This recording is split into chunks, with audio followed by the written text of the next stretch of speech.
네, 반갑습니다. 오늘 다뤄볼 거는 피보나치랑 RSI, 상대 강도 지수에 대해서 다뤄볼 건데, 이 두 개는 임펄스, 그러니까 엘리어트 파동 이론으로 매매를 하려면 좀 반드시 숙지를 해야 되는 부분이니까 오늘 좀 잘 들어주시고 숙지를 개인적으로 하셨으면 좋겠습니다. 먼저 피보나치 수부터 좀 해보겠습니다. 뭐 피보나치가 뭐 이 두 숫자를 인접한 두 숫자를 더해서 다음 숫자를 만들어내는 수열을 의미하는데 간단하게 한번 보면 이렇게 쭉쭉쭉 가겠죠. 그러면은 이 처음 네 개의 숫자를 제외하고 이렇게 인접한 두 개의 숫자 나중에 엄청나게 커지면 인접한 두 개의 숫자를 이렇게 서로 나누면 뭐 61.8%가 나온다. 뭐 1.618배가 된다. 그 다음 거랑 나누면 뭐 2.618이 된다. 이런 게 있는데 사실 이거 안 중요하죠. 네, 저희는 어차피 이게 왜 나왔나 보다 이걸 실제로 차트에서 어떻게 적용을 하는지만 알면 됩니다. 그래서 예를 들어서 파동이 이런 식으로 나왔을 때 파동이 완결이 났다고 가정을 해보면 이게 어디까지 조정을 줄지 그거를 판단할 때 좀 용이하게 쓰입니다. 그래서 대중적으로는 618, 0.5, 382 이 구간까지 되돌리고 조정을 마칠 것이다. 다시 반등이 줄 것이다. 해당 부분에서는 이런 게 피보나치고 그리고 뭐 이렇게 이 파동이 여기서 끝났다고 칠게요. 뭐 여기서 끝났다고 칠게요. 618 라인에서. 그러면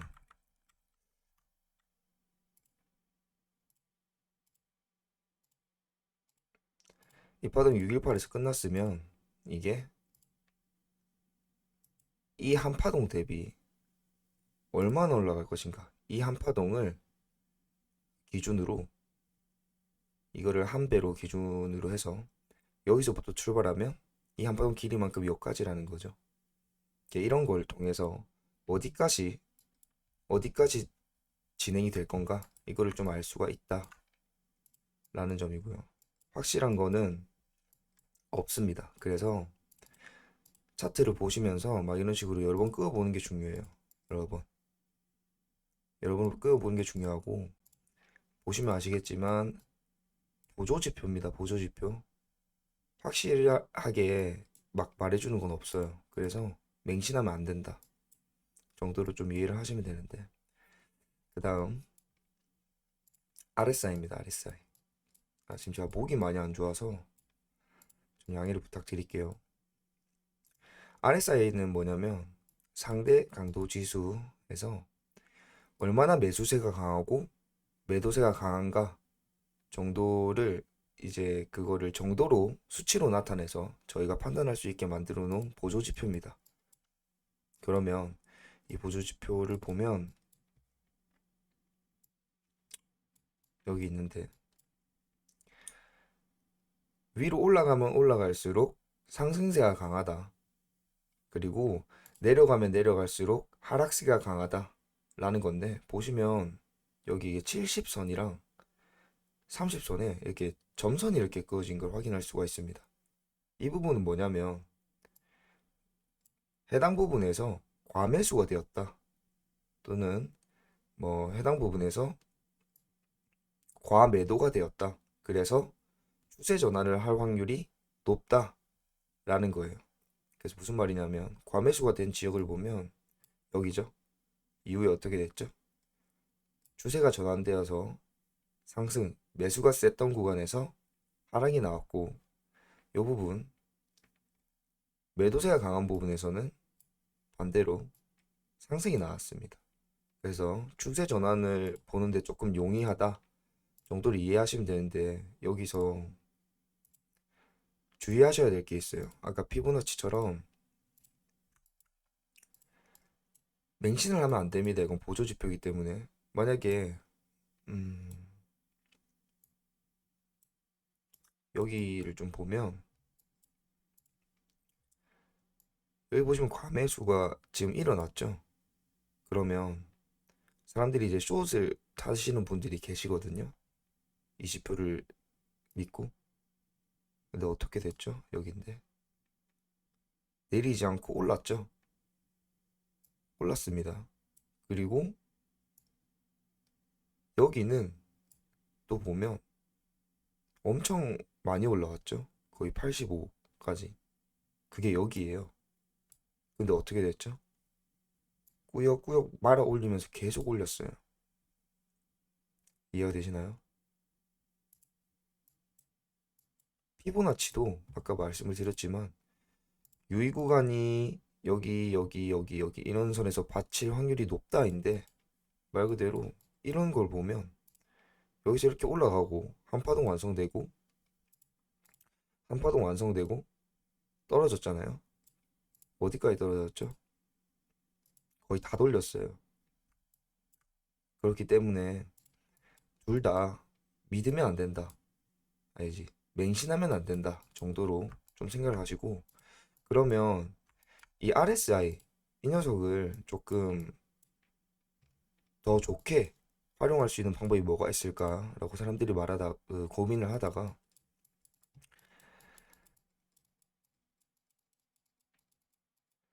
다이버전스라는 이름을 붙여서 시장의 상황과 RSI의 상황이 반대로 일어날 때, 시장이 추구하는 방향과 RSI가 반대의 추세를 진행할 때 다이버전스라는 이름을 붙여서 추세가 전환될 확률이 높다. 그래서 추세 전환 시그널 정도로 생각하시면 되는데, 이게 뭐냐면 쉽게 말하면 시장은 상승을 하고 싶어요. 근데 시장은 꾸준히 상승을 하고 있어요.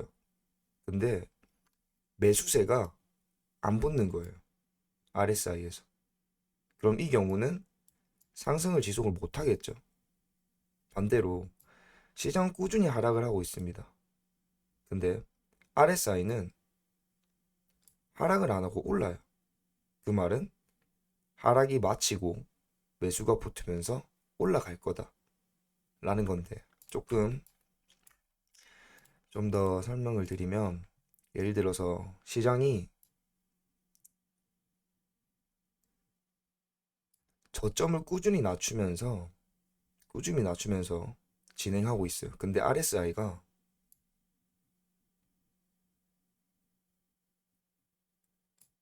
보세요. 시장은 저점을 낮추면서 하락을 하고 있지만 RSI는 매도가 그만큼 받쳐주지 못하면서 매도가 더 세져야 되는데 안 세졌죠. 오히려 올라갔죠. 그 말은 추세 전환이 될 수가 있다. 그래서 이거를 상승 다이버전스라고 하고요. 반대로 이번에 고점이 계속해서 높아집니다. 고점이. 근데 RSI가 매수세가 더 올라가지 못하고 이런 식으로 내려갔다. 그러면 시장이 상승을 하고 싶지만 매수세가 그만큼 안 받쳐주는구나.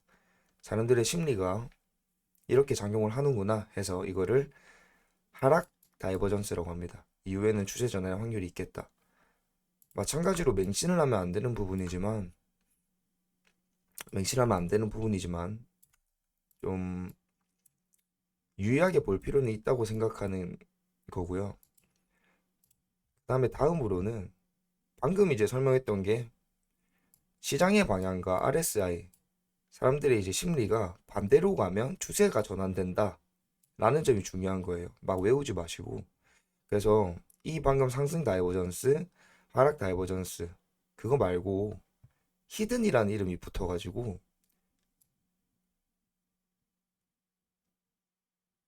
저점이 올라갔어요. 저점이. 근데 RSI 저점이 이렇게 내려갔다 칩시다. 시장에서 저점은 올라갔는데 내려갔다. 그러니까 이게 무슨 말이냐면 RSI는 매도세가 강해지면서 나 내려갈 거야 라는 의지를 표출을 했는데 시장이 어떻죠? 안 내려가고 올라갔죠. 그럼 사람들은 여기서 이거 매도를 이렇게까지 했는데 안 내려가네. 그러면 이거 오르겠구나 해서 추세가 전환되는, 이게 히든 상승 다이버전스고요. 고점이 낮아졌는데 RSI가 더 오른 경우, 이건 뭐냐면 RSI의 고점이 올라가면서 매수에다가 힘을 많이 실어줬어요. 근데 시장 상황이 그렇지 못하죠.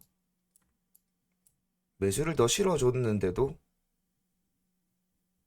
그 추세를 따라가지 못하는 모습, 그걸 보고 사람들은 아, 이거 못 올리나 보다 해가지고 물량을 막 던지면서 내려가는 이 상황을 히든 하락 다이버전스, 히든 상승 다이버전스라고 합니다. 물론 이거는 잘 안 나오기 때문에 히든이겠죠.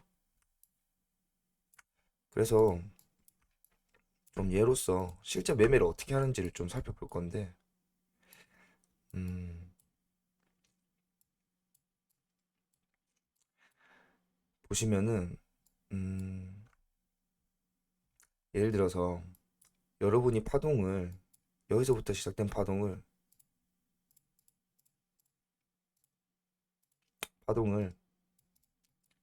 이제 여기 파동이 끝났잖아요.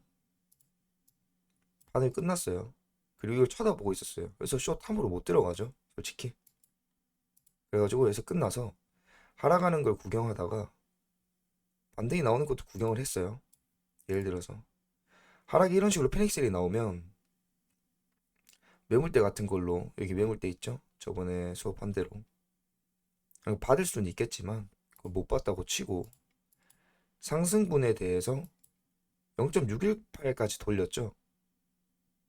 그럼 이래서 상승 들어갈게, 이렇게 쓰는 게 아니라는 말이에요. 제 말은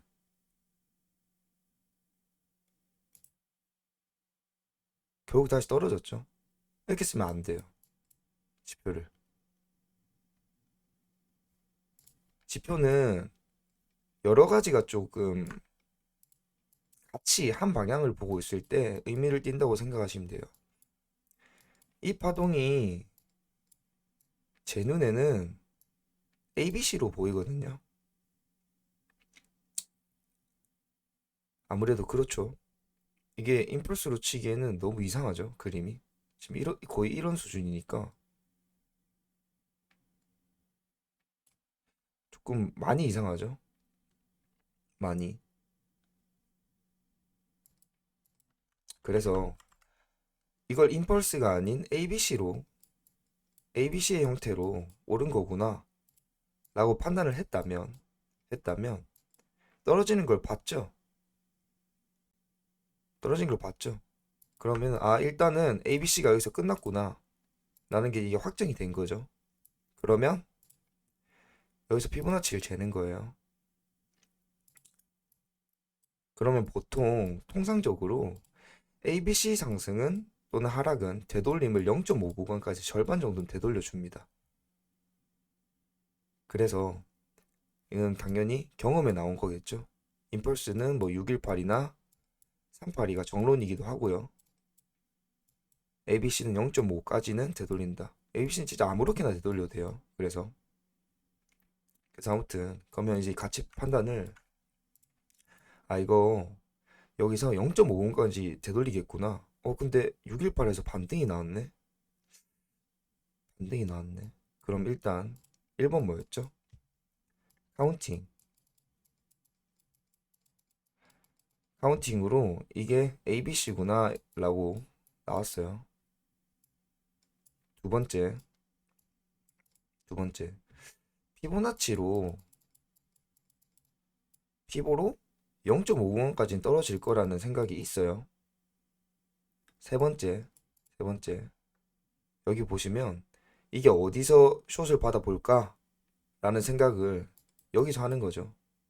난 더 하락할 거라고 봐. 상승을 하더라도 그건 재차 하락을 위함이야. 그래서 보니까 여기서 어떤 일이 일어났죠? 상승했는데, 고점이 상승했는데 고점이 내려가는 하락 다이버전스가 떴습니다. 그죠? 그래서 근거가 하나 늘어나는 거죠. 하락 다이버전스. 그리고 해당 부분은 또 보면 중요해서 지지받았던 매물대 하단입니다. 매물대 하단. 그러면 어떤 판단을 할 수가 있어요? 여기서는 숏하는 게 맞겠다 라는 판단을 하는 거예요. 적어도 이 정도는 있으면, 그리고 뭐 또 있겠죠. 따지고 보면 지금 이런 식으로 추세를 받고 올라갔죠. 여기서 뭐 이렇게 봐야 되나? 대충만 이렇게 끄면 이런 식으로 지금 받고 올라갔어요. 못 뚫고,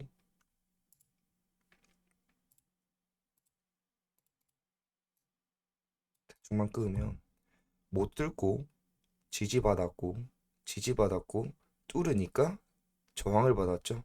그럼 결국에는 처음부터 이걸 ABC로 카운팅을 했어요.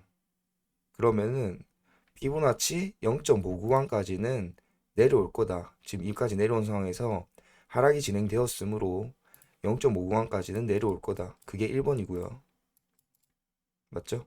이게 카운팅을 먼저 하고 피보나치를 그어서 예상하는 지점까지 하락을 보고, 세 번째 근거가 요 부분에서 숏을 타는 근거가 RSI 하락 다이버전스가 나왔고, 고점이 상승했으나 고점이 하락하는 나왔고, 네 번째 지지선도 있죠.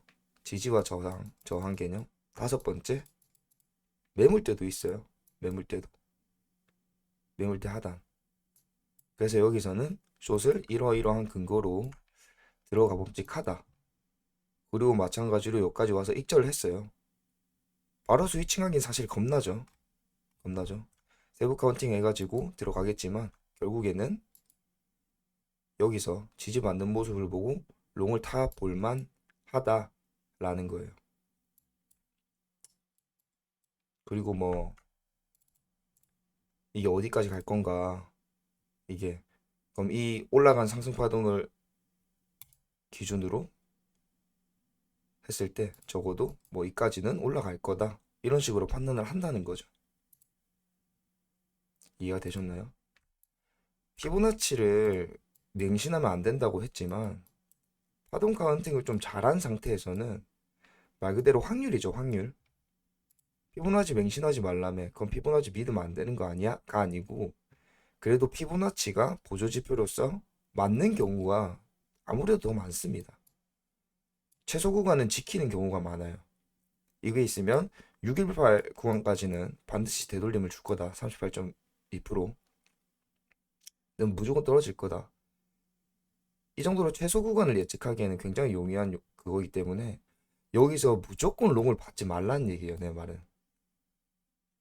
이해가 되셨나요? 그래서 저는 이런 부분에서 실제로 매매를 그렇게 진행을 했고, 여러분들께서도 그런 식으로 좀 판단을 하셔서 매매를 진행하셨으면 좋겠습니다. 음, 엘리어트 파동 이론을 하기 전에 이거를 좀 많이 연습을 하셔야 돼요. 그냥 아무렇게나 이거 임펄스 같은데 숏 하고 망하는 겁니다. 그럼 이거 숏 맞네, 숏 맞네. 그럼 익절 못 하거든요, 쇼분들.